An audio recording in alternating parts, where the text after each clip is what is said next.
ఆర్&ఆర్ colony ప్రజల సమస్యలు వర్ణాతీతం. వీరి సమస్యలపై అసెంబ్లీలో మాట్లాడేవారే లేరు. గజ్వేల్ ఎమ్మెల్యే కేసీఆర్ విని పట్టించుకోవడం లేదు. ఇక్కడ వారికి ఇచ్చిన స్థలాల్లోనే శవాలను కాల్చుకునే పరిస్థితి. డబుల్ బెడ్రూమ్ అంటే ఎంతో బాగుంటదనుకున్నాం. వంటింట్లో ఇద్దరు నిల్చునే పరిస్థితి లేదు. నివాస యోగ్యంగా లేని ఇళ్లు కట్టారు. రైతులకు సాగు చేసుకునే అవకాశం లేకుండా పోయింది. అడ్డమీది కూలీలుగా మారారు. పరిహారం ఇచ్చే భూములను 4 భూములుగా చేసే వారికి అన్యాయం చేశారు. పాత ప్రభుత్వం లేకపోయినా కేసీఆర్ అసెంబ్లీకి వచ్చి రాష్ట్ర సమస్యలపై, వీరి సమస్యలపై మాట్లాడాలి. ప్రజల సమస్యలపై కేసీఆర్ అసెంబ్లీలో మాట్లాడితే ఈ ప్రభుత్వం దృష్టికి వస్తుంది. ఇక్కడి మంత్రులు కూడా వీరి పరిస్థితిని ముఖ్యమంత్రి దృష్టికి తీసుకురావాలి. ఈ అంశాలను తెలుసుకోవడానికి ఇక్కడికి వచ్చాం. వీరి సమస్యలను అసెంబ్లీలో ప్రస్తావిస్తాం.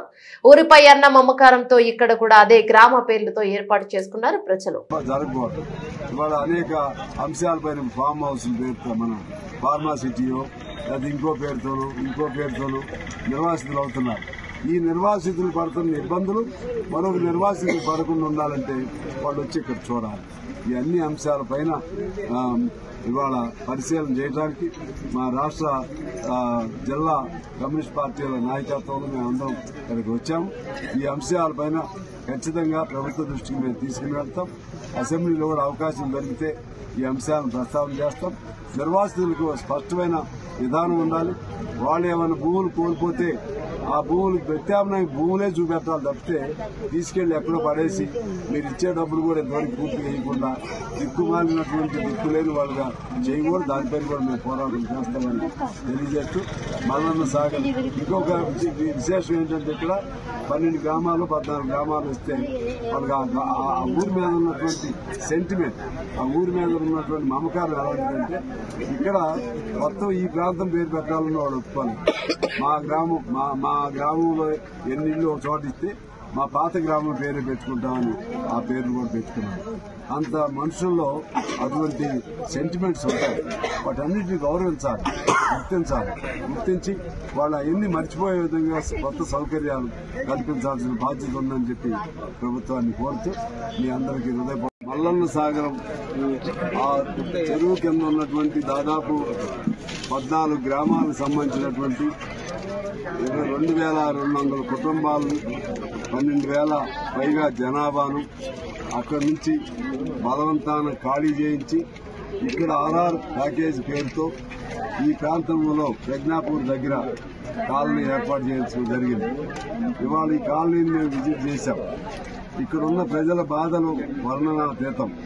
ఇవాళ ఎవరికి చెప్పుకోవాలో వాళ్ళకి అర్థం కావట్లేదు. వాళ్ళు ఓట్లేయించే గెలిపించినటువంటి మాజీ ముఖ్యమంత్రి గారు, ఇప్పుడు ఎమ్మెల్యే అయినటువంటి కేసీఆర్ గారేమో వాళ్ళకి దొరకడు. అసెంబ్లీలో వాళ్ళ గురించి చెప్పేవాడు ఎవరో తెలియదు. ఈ పరిస్థితుల్లో కమ్యూనిస్ట్ పార్టీగా మేము రావడం జరిగింది. కానీ ఇప్పుడున్న ప్రభుత్వం అయినా వాళ్ళైనా వచ్చి సరే అక్కడ పాత ఏం జరిగిందో మేము బాధ్యత తీసుకుంటాం చేస్తామని వీళ్ళు రారు. అసలు ఎవరికి చెప్పుకోవాలో అర్థం కాని పరిస్థితుల్లో దాదాపు 2,200 కుటుంబాలు పేరు కేటాయిస్తే అక్కడ ఏ సౌకర్యాలు లేకపోవటం వల్ల అక్కడ ఇంకా కొంతమంది వాళ్ళకి ఏమి రిజిస్ట్రేషన్లు లేదా కేటాయింపు జరగకపోయినా 700 ఇళ్లలో వాళ్ళు వచ్చేసి ఉంటున్నారు. అది ఇక్కడ కేటాయించబడిన వాళ్ళకు కూడా ఇప్పుడు ఇల్లు లేవు.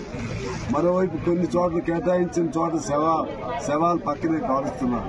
దానిలో కూడా అంటే కొంతమందికి ఇచ్చిన స్థలాల్లోనే వేరే శ్మశాన వాటికి లేకపోబట్టి అక్కడ శవాలను అక్కడే కాలుస్తా ఉన్నారు.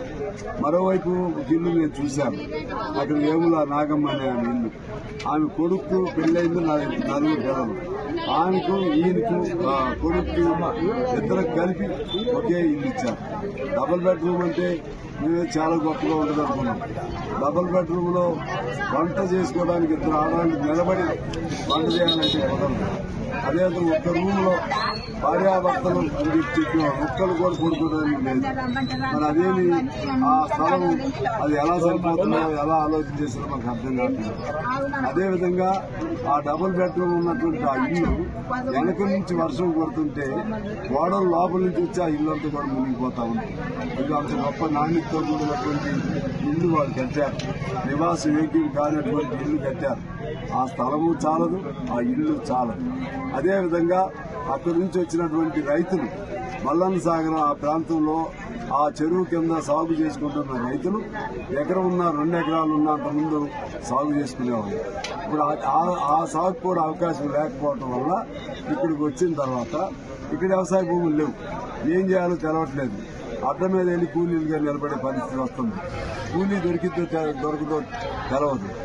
ఈ విధంగా ఇంకా కొంతమందికి ఇల్లు రానివాడు. అదేవిధంగా అక్కడ భూములు 51 ఎకరానికి ఇంకా అసలు ఏం రూపాయి కూడా ఇవ్వనివాడు. ఇంకా విచిత్రం ఏంటంటే ఆ ఇచ్చే భూములు 4 భాగాలు చేశారు. ఒకటేమో వరి ఉంటే 6 లక్షలంట, జొన్న ఉంటే 4 లక్షలంట, ఓన్లీ వీడిగా ఉంటే 3 లక్షలు, ఏ కాగితాలు లేకపోతే 1 లక్ష. ఈ విధంగా ఆడుకున్నారు, ప్రజలతో ఆడుకున్నారు.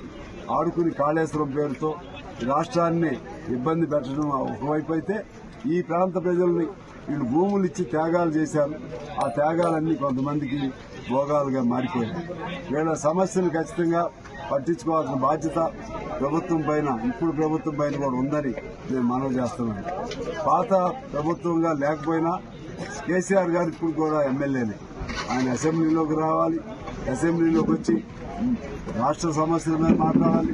ప్రత్యేకించి మిమ్మల్ని గెలిపించి ఆదరిస్తున్నటువంటి ఈ ప్రాంత ప్రజల ఇబ్బంది గురించి కూడా మీరు మాట్లాడాలి. ఇందులో ప్రజాస్వామ్యంలో సిగ్గుపడేది ఏం లేదు. ప్రజాస్వామ్యమే అంతిమంగా విజేత. ప్రజాస్వామ్యంలో ప్రజలే గొప్ప విజేతలు. ప్రజాస్వామ్యంలో ప్రజలిచ్చే ఓటే గొప్ప పరిణామం. అందువలన దాన్ని గౌరవించాల్సిన బాధ్యత ఉంది. వచ్చి మా నియోజకవర్గ ప్రజలకి ఇబ్బంది ఉంది. దేశం ఒక మాట